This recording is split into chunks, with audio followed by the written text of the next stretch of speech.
Bloomberg Audio Studios. Podcasts, radio, news. The Stock Movers Podcast, your roundup of companies making moves in the stock market, harnessing the power of Bloomberg data. Let's take a look at some of the stocks on the move today. I'm Paul Sweeney along with Lisa Mateo. We're joined by Bloomberg's Christina Aquino. Christine, what are you looking at? Well, Paul, let's take a look at Nvidia, ticker NVDA, one of those performers on the NASDAQ and really just in general in U.S. markets this morning. Shares up just over 3%, pairing some of those opening gains, but we did see those shares hit a record high earlier. And that is because the latest news out of the U.S.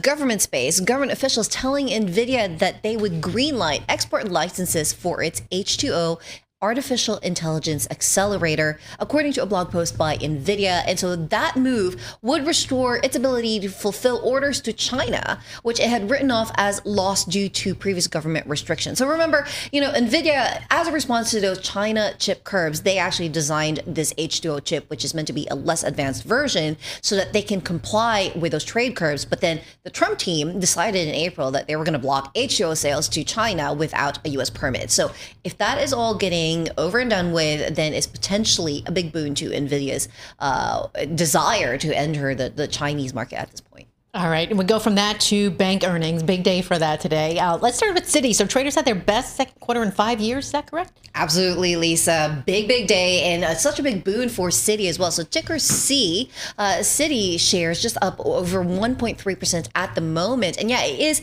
definitely a fixed income trading boon for them. That business soared 20% to $4.3 billion for the quarter versus $3.9 billion for the Bloomberg consensus estimate. And stock traders not doing too shabby as well. They brought in $1.6 billion of trading revenue. Deals another big part of a Citi success for the quarter. Investment banking fees rising 13% from a year earlier to more than $1 billion. And, we did see a warning from Citi saying that they might need to put aside hundreds of millions more to cover potential losses on loans, but that was not as bad as expected. So their credit costs just up 16% to $2.87 billion, which is just below the $2.94 billion that analysts were anticipating. Well, stock hit a 52-week high today. It's up 25% this year. I worked at Citi way back in the day when they acquired us, when I was at Salomon Brothers.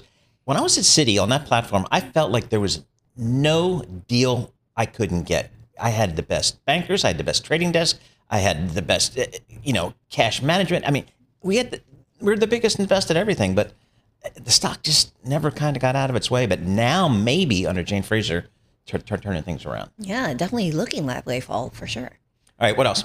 Well, Wells Fargo not doing so well this morning. Ticker WFC and Dow shares down more than 4.5% right now. And so, it really was the fixed income the trading boon that Citi enjoyed was what led Wells Fargo to suffer, essentially, because it is that kind of volatility in interest rate markets that led to their second quarter net interest income coming in at $11.7 billion, which is just short of analyst estimates, and also led them to lower their full year net interest income growth target to little change from last year. Now, part of Wells Fargo's problem, of course, is that, up until June, they have been faced with this Federal Reserve asset restriction, which has restricted the growth of their trading and market making business. So that's been lifted in June.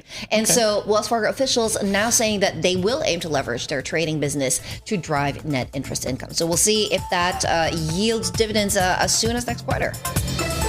The Stock Movers Podcast from Bloomberg Radio. Check back with us throughout the day for the latest roundup of companies making news on Wall Street. And for the latest market-moving headlines, listen to Bloomberg Radio live. Catch us on YouTube, Bloomberg.com, and on Apple CarPlay and Android Auto with the Bloomberg Business app.